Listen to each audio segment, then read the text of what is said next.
कथा जो अपनी जिंदगी में एक उद्देश्य बना लेता है ना भैया, वो फक्कड़ में भी उस मौज में रहता जो शहंशाह नहीं पा पाते। फक्कड़पन में एक एक चौपाई दूर है, एक एक चौपाई, एक चौपाई पर बोला जाए जिंदगी गुजर जाएगी, पर वो चौपाई पूर्ण नहीं होगी।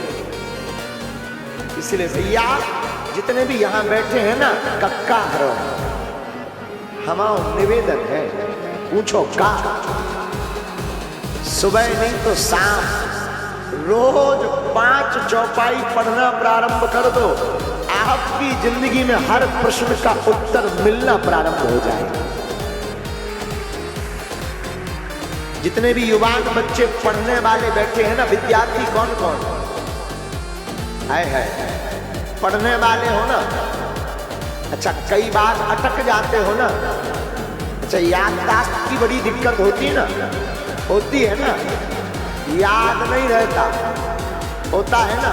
सुनो, आज ही गांठ बांध लो, हम 12वीं तक पढ़े हैं और बीए प्राइवेट करे हैं, लेकिन स्कूल ही नहीं गए ढंग से। जाते थे तो मास्टर कह देते थे तुम मत पढ़ो, गए हैं कम गए, क्योंकि हम जैसे से वही शुरू हो जाते तो हस्तरेख गड़बड़ हो जाता था। मास्टर कहते थे तुम मत आया करो, हमने कहा नाम कट जाएगा, बोला तुम्हारा नहीं कटेगा। हमें पेपर के दिन याद रहता था कि आज जो है अर्थशास्त्र का पेपर है। लोग हमसे पूछते थे 11वीं के बाद कि आप काहे से पढ़ रहे हो, तो हम कई बार आर्ट को साइंस कह देते थे और साइंस को आर्ट कह देते थे, लेकिन सच बता रहे, व्यासपीठ से झूठ नहीं बोल रहे। हमने रामायण रोज पढ़ी अपनी माता जी की आज्ञा से, आज तक कभी भी फेल तो ठीक है, डिक्टेंशन तो ठीक है, आज तक 60% से कभी कम मार्कशीट नहीं बनी। रुका तो 12वीं का तो पूछो, 12वीं में ये भाई साहब 70 पे 4 74% लेकर आए। उसमें क्या बोलते हैं वो, कौन सी परीक्षा होती?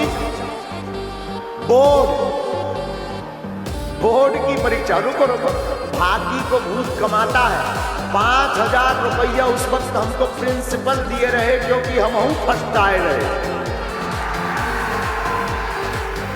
अभी रुको तो, अब पूछो पेपर कैसे भया?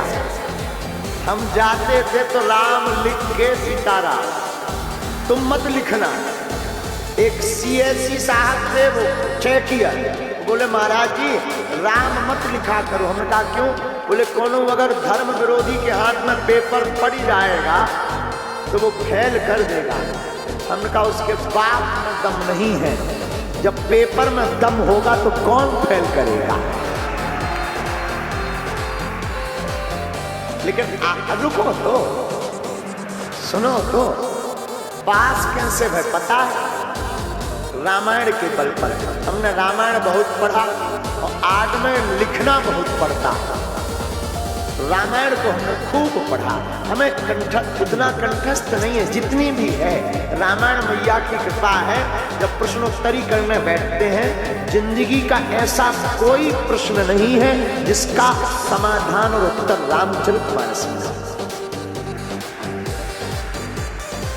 कोई पढ़े भर, जितने पढ़ने वाले, रुको तो सुनो, जितने भी पढ़ने वाले बालक है ना, निवेदन है कल से नहीं, तुम 2-4 दिन तो पढ़ते हो और फिर सुसवा जाते हो, मतलब सो जाते हो और रोज प्रण करते हो कि आज तो 6 बजे उठेंगे ही उठेंगे। अलार्म लगा लेते हो मोबाइल में भी, और 6 बजता है तो लगता 5 मिनट और सो जाए, का बिगड़ जाए। और 5 मिनट के लिए अलार्म बंद करो तो सीधे 10 बजे खुला जाए। हाँ जी है ना जी, होता है ना ऐसा। रात को 5 चौपाई पढ़ो। कितनी? याददाश्त नहीं आती है, याददाश्त में दिक्कत है तो एक काम करो, रोज सूर्य भगवान को अर्घ दो और भ्रामरी प्राणायाम 2 मिनट करो। जो पढ़ लोगे वो दिमाग में भर जाएगा।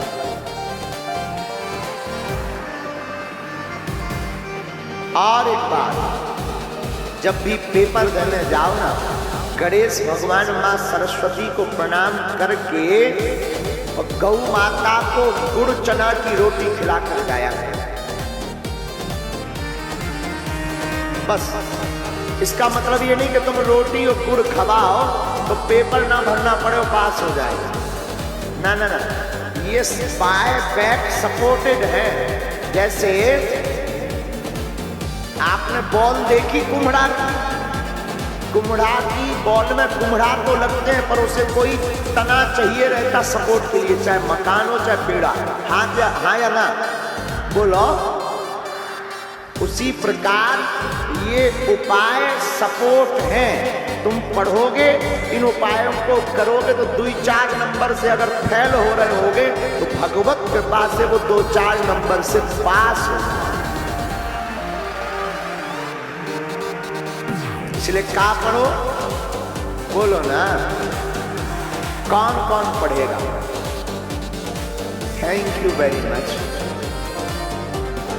क्योंकि आजकल रामायण साल भर में एक बार खोली जाती है, दिवाली, और फटकार के फिर धर देते।